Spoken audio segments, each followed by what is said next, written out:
अंगभूत गुणाद्वारे आर्थिक प्रगती साधावी, संदीप शेळके यांचे प्रतिपादन.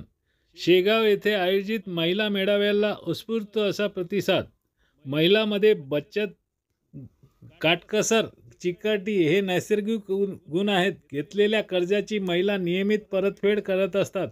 त्यांचा व्यवहार चोख असतो. महिलांचे एकही कर्ज प्रकरण थकीत नाही. त्यामुळे कोणती बँक त्यांना कर्ज देण्यास तयार होते. महिलांनी आपल्यातील गुण ओळखावे, त्याचा योग्य वापर करून आपली आर्थिक प्रगती साधावी, असे प्रतिपादन राजश्री शाहू परिवाराचे सर्वेसर्वा व अध्यक्ष तथा वन बुलढाणा मिशनचे संकल्प संदीप शेळके यांनी शेगाव येथे बोलताना केले. स्थानिक खामगाव रोडवर असलेल्या वर्धमान जैन भवन येथे बुलढाणा वन मिशनतर्फे 7 जानेवारी रोजी भव्य महिला मेळाव्याचे आयोजन करण्यात आले होते. त्यावेळी संदीप शेळके बोलत होते. वर्धमान जैन भवनात 7 जानेवारी रोजी आयोजित महिला मेळाव्याच्या अध्यक्षस्थानी सविता झाडोकर मॅडम होत्या. मंचावर यावेळी प्रीती शेगोकार, माया दामोदर, अरुणा देशमुख, शीतल शेगोकार, शोभा जवंजाळ या महिलांची प्रमुख उपस्थिती होती. यावेळी पुढे बोलताना संदीप शेळके म्हणाले की स्त्रिया आज कुठेच मागे नाहीत. प्रत्येक क्षेत्रात पुरुषांच्या खांद्याला खांदा लावून महिला कार्यरत आहेत.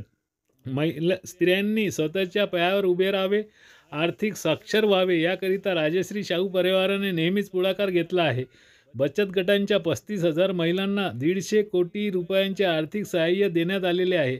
या माध्यमातून अनेक महिला उद्योजक समोर आले आहेत. याचे मला समाधान वाटते आहे. जिल्ह्यासाठी एक स्वतंत्र महिला सुरक्षा हेल्पलाईन असली पाहिजे. टोल फ्री क्रमांकावर महिला आपल्या समस्या मांडतील, त्यावर धडक कारवाईसाठी सुसज्ज महिला कमांडचे पथक हवे. यामुळे महिलांवरील अत्याचार थांबतील, असे प्रतिपादनही राजश्री शाहू परिवाराचे अध्यक्ष तथा वन बुलढाणा मिशनचे संकल्पक संदीप शेळके यांनी केले. यावेळी संदीप शेळके यांनी माता भगिनींशी संवाद साधला. वन बुलढाणा मिशनची त्यांना भूमिका त्यांच्या समोर मांडली.